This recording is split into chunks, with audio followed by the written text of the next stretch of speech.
So hello guys, आ चुका हूँ धमाकेदार टॉपिक से धमाकेदार वीडियो में। इस वीडियो को एंड तक वॉच करना है, चैनल प्लीज सब्सक्राइब कर देना। तो चलिए वीडियो की ओर बढ़ते हैं। उससे पहले मेरा नाम है कृष्ण बाला, आप देख रहे हैं टेक्निकल कृष्ण बाला यूट्यूब चैनल। तो चलिए वीडियो को स्टार्ट करते हैं।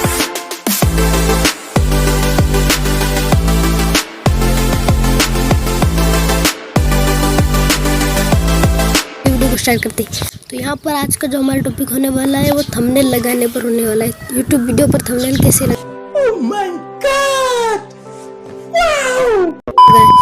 तो ये वाइट स्टूडियो को ओपन कर लेना है एंड ओपन करने के बाद जिस भी वीडियो पर आप थंबनेल लगाना चाहते हैं उस पर क्लिक करना है। मैं सिंपल इस वाली वीडियो पर क्लिक कर देता हूँ और उसके बाद यहाँ पर आपको पेंसिल वाला आइकन पर क्लिक करना है।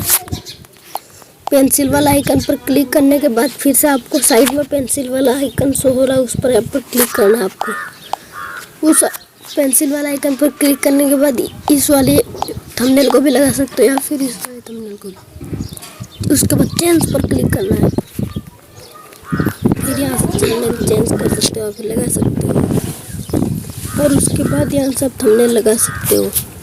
मिलता है अगली वीडियो में धमाकेदार टॉपिक के साथ। बाय जय हिंद।